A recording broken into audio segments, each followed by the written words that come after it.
Corona संक्रमण के दूसरे चरण की गंभीरता का आकलन भारतीय नागरिकों की बचत से भी किया जा सकता है। भारतीय उपभोक्ता आवश्यक वस्तुओं के उपभोग के साथ महत्वपूर्ण बचत को भी प्रोत्साहित कर रहे हैं, ताकि आपात स्थिति में स्वास्थ्य सुरक्षा के साथ औषधि आवश्यकता व अन्य आवश्यकताओं को पूरा किया जा सके। इसके परिणाम स्वरूप बैंकों की जमाएं तेजी से बढ़ गई हैं। भारतीय नागरिक इस धन राशि से ऐसे उपकरणों की खरीद भी कर सकते थे और इससे देश के इलेक्ट्रॉनिक उपकरण व एफएमसीजी उद्योग को विशेष प्रोत्साहन मिल सकता था, लेकिन जीवन की सुरक्षा प्राथमिकता के संदर्भ में अहम हो गई है। अब अधिक ध्यान भविष्य के स्वास्थ्य संबंधित खर्चों की पूर्ति के लिए दिया जा रहा है और इसी संदर्भ में बचत को प्रोत्साहित किया जा रहा है। गत वर्ष की गर्मियों के दौरान कोरोना के प्रथम चरण संक्रमण के दौरान अनेक उपभोक्ता उपकरणों ने आवश्यक स्थान हासिल किया था, लेकिन अब हालात बदल गए हैं।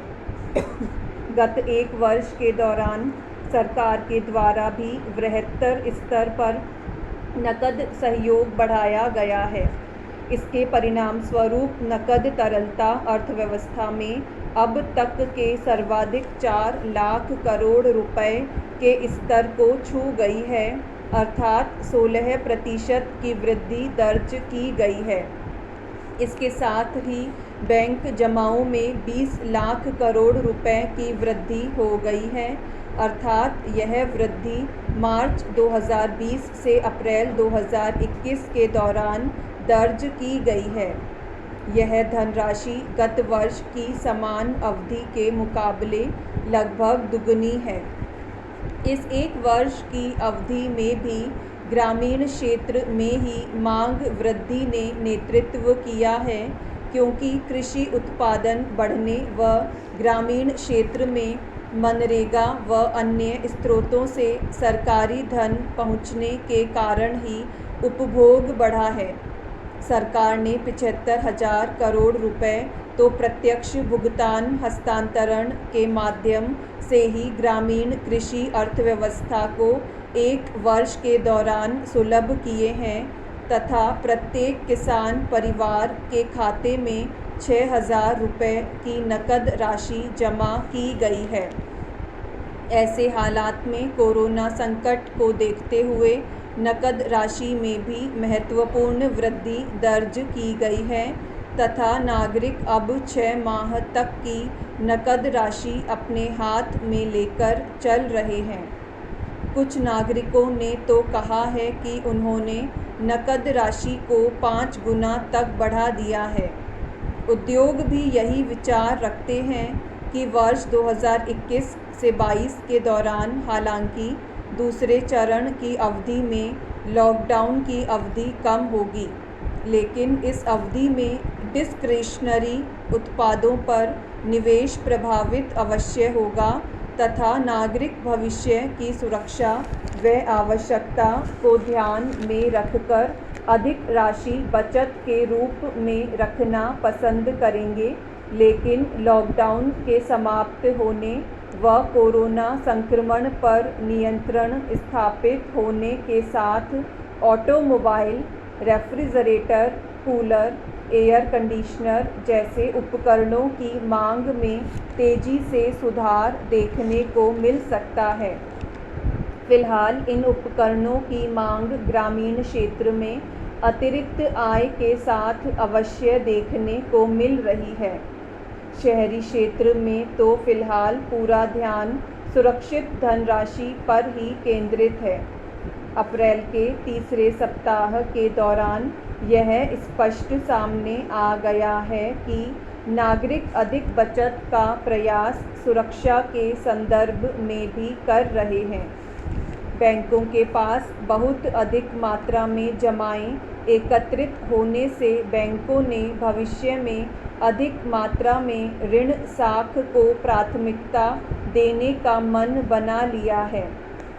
रिजर्व बैंक पहले ही नकद आरक्षित अनुपात की राशि को 4% से घटाकर 3% तक कर चुका है, ताकि बैंकों को अधिक नकद तरलता सुलभ हो सके और सरकार भी बैंकों को हर संभव ऋण साख सुलभ करने के लिए प्रेरित कर रही है। लेकिन आम व्यवसायी उद्यमी लॉकडाउन की आशंका के चलते बैंक ऋण साख की ओर तेजी से प्रेरित नहीं हो पा रहा है, लेकिन आशा की जाती है कि बैंकों के पास उपलब्ध अतिरिक्त वित्तीय व नकद संसाधनों का शीघ्र ही उपयोग जुलाई के पश्चात तेजी के साथ ऋण साख के लिए किया जा सके। जब तक संभवतः भारत कोरोना के दूसरे चरण को नियंत्रित कर लेगा तथा बड़ी मात्रा में नागरिकों का टीकाकरण भी संभव हो जाने की संभावना है। जुलाई की शुरुआत तक भारत में प्रतिमाह 11 करोड़ से अधिक टीके भी सुलभ होने लगेंगे, लेकिन निश्चित रूप से वर्तमान कोरोना संकट का यह प्रभाव 2 से 3 माह इस वर्ष के दौरान अवश्य ही देखने को मिलेगा। लेकिन ब्याज दरों में कमी के साथ बैंकों को प्राप्त जमाओं के कारण निश्चित रूप से बैंक ऋण साख में वर्ष के जून जुलाई से गतिशीलता अवश्य ही देखने को मिलेगी। तब तक तेजी के साथ उत्पादन वृद्धि व उपलब्धता बढ़ने से टीकाकरण की भी तेजी से शुरुआत अवश्य हो जाएगी। बैंकों के पास जमा अतिरिक्त नकद तरलता का उपयोग देश के व्यवसाय, उद्योग व उपभोग के लिए संभव होगा और इसके साथ देश में पर्याप्त उत्पादन गतिशीलता भी देखने को मिलेगी। यही कारण है कि विश्व की अधिकांश संस्थाएं इस समय वर्ष 2021 से 22 के दौरान भारत के संदर्भ में 9 से 10% आर्थिक विकास दर अर्थव्यवस्था का आकलन कर रही है। यह आकलन भारतीय अर्थव्यवस्था में व्याप्त संभावना का ही संकेत देता है, जहां तेजी से उपभोग बढ़ने की व्यापक संभावना है।